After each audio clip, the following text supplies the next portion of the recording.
Okay. No, you don't know if I look good if I'm not. What is that? It's my pipette. So you've got You have your own. You have your own pipette. Exactly. It's my personal one. Anyone touches that, the winery, they're dead. Is your name on it? Is it No. your initials? No. That looks kind of suspicious. It's the only one. I'm the only lips allowed on this one. You see?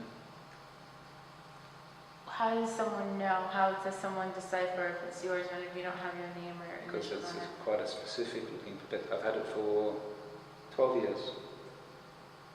That's a long time. It's crystal, and I've never broken it. I hope you never break it, and I No. especially hope It's you my never. good luck charm. You're making me nervous right now. You're making me really Wine tastes nervous. better out of this. Does it? Hmm? I think you're being full of shit. I really No, don't know if it you're does. like. Seriously, every winemaker has their thing. Okay. The one thing. That's my one thing. But what There's nothing special about this whatsoever. But it's It's your a very thing. ordinary pipette. Okay, but how does it taste better because of? The very first wine I ever made, I used this pipette in the barrel. Since then, I've kept this one pipette. And And then, there's nothing special about it whatsoever. but how do you sip from it? Quite simple. Put this in a barrel, then that's a barrel. Okay. And then you pour. No. So you don't sip from it? No, of course not. I thought you were going to show me how you sip from it. I was being funny. I thought It's you were going not. to be entertaining. It's not that sexual. Who said it had to be sexual? I'm just saying. I'm just saying, it looks a little phallic-y. Okay, now, here we go. You ready? Okay. Now, shall I? Should I Okay. give you some more? Oh, you want some more? No, this is fine. I mean, but I feel like I'm shitting on you right now. Like, you won't have this little, That's okay. Yeah? Yeah. Okay. Make sure we get the glass. The glass. Okay. So, am I recording? No, I'm not recording. Okay, I'm Oh. recording Well, that was right fun. now. Hi, this is Sheila Jones with Flambe, and I'm here in Where the fuck am I? You're in Lomara. Lochmarin. Okay, let me do that over. Lochmarin. Lomarin? It's pretty good. Okay. Alright.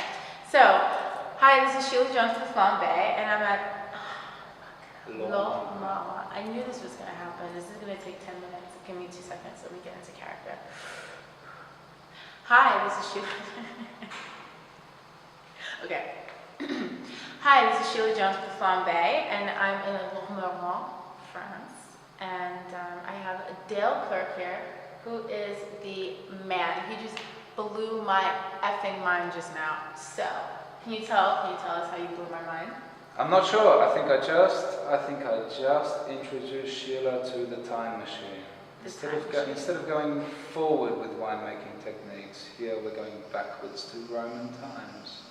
So I just explained to you how we're making a 2013 Reds using Roman amphoras in the aging process. Which grape are we using?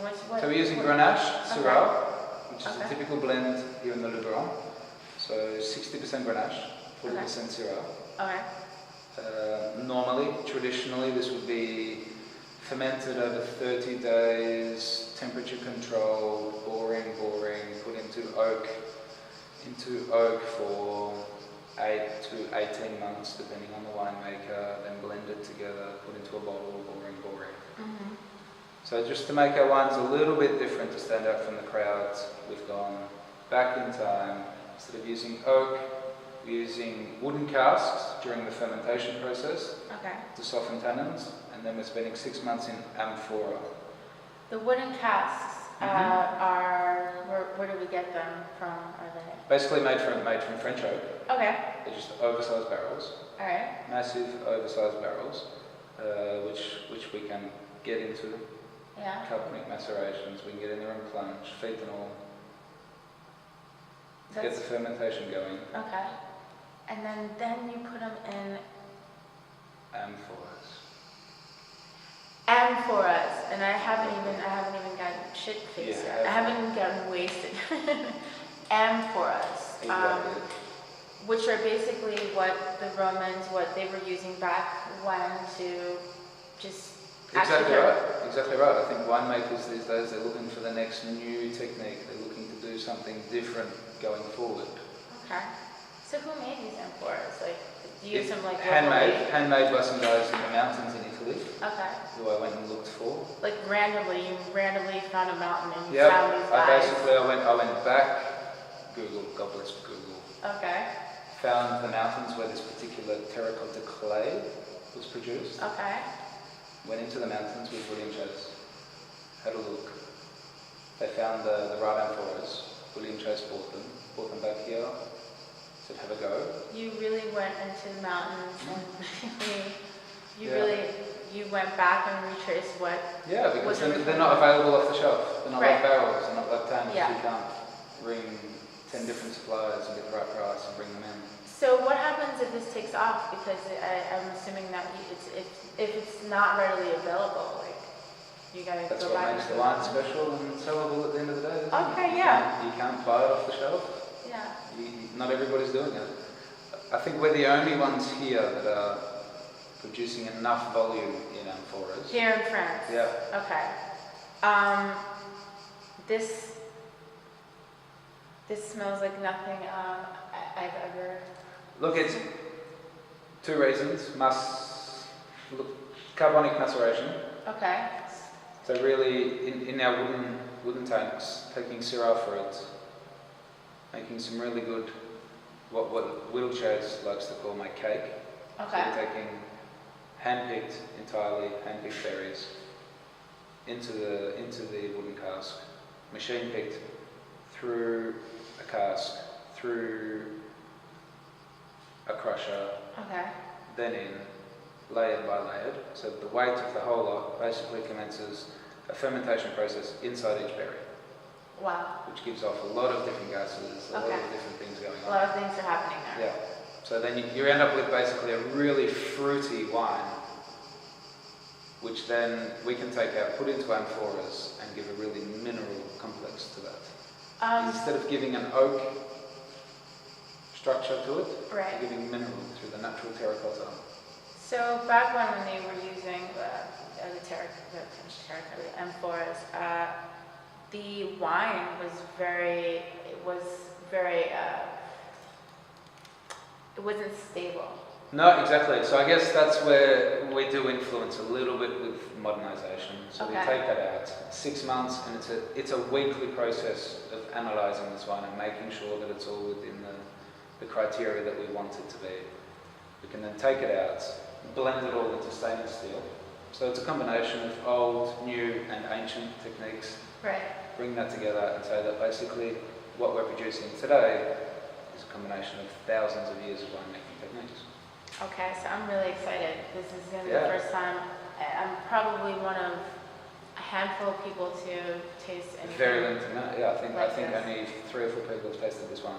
It's due to go into bottle the week after next, Okay. but until then I'd say there's only 3 or 4 people that have tasted. This is so www.amazing.com. Actually, I gotta edit that because I don't know if that's a real website. Cool. You know what I mean? Yeah, And I don't know You want to link what's that on to that website. Okay, cheers. Cheers. Okay. Enjoy. I'm not gonna spit this out because Good girls don't spit. I'm not sure. really, They really, should probably edit that. really. Okay.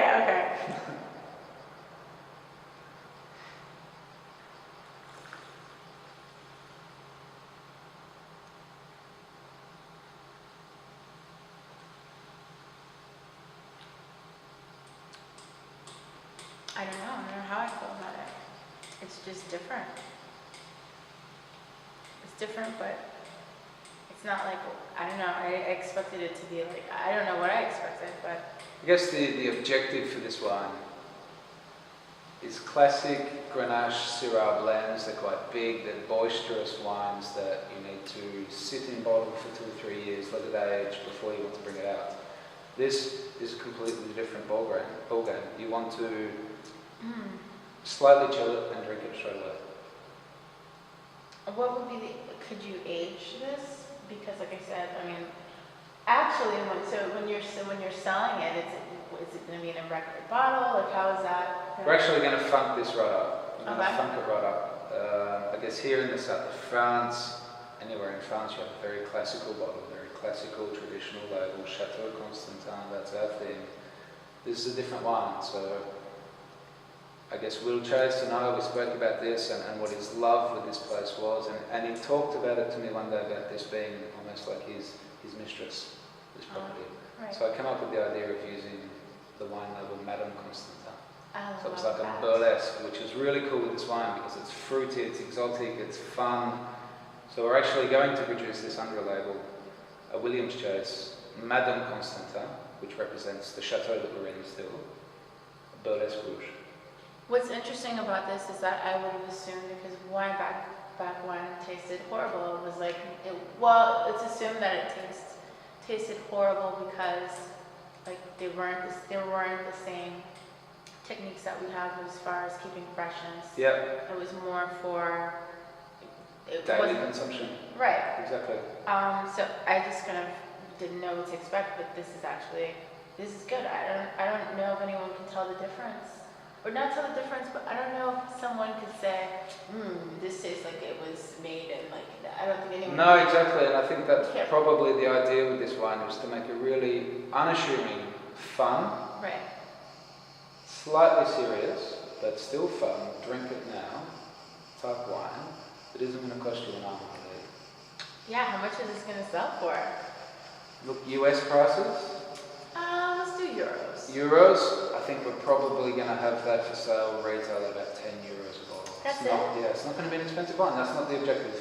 I mean, but when we talk about costs, you have to take into consideration the labor and the Yeah. fact that you went into the mountains and you got some Yeah, guys. but that's all, You know? I think one of the great things working with Lil Chase, working in the spirits industry, is he has to promote his products with so much cash behind. To get spirits into bars, you have to pay, you have to help them out. Whereas here, the promotion here is put the money in the wine and let the people that spend it. And next year, the orders that come in pay for that. Wow. So the idea isn't to put it in at 10 years this year and then put it up to 25 next year because it's needed. So I have another question for you, but I'm going to cut first because I want to make sure that you're in the frame because you were moving around. Oh, my bad. Hold True, on. probably not, am I? Oh, you're in there. You're not in there. Yeah. So I'm going to stop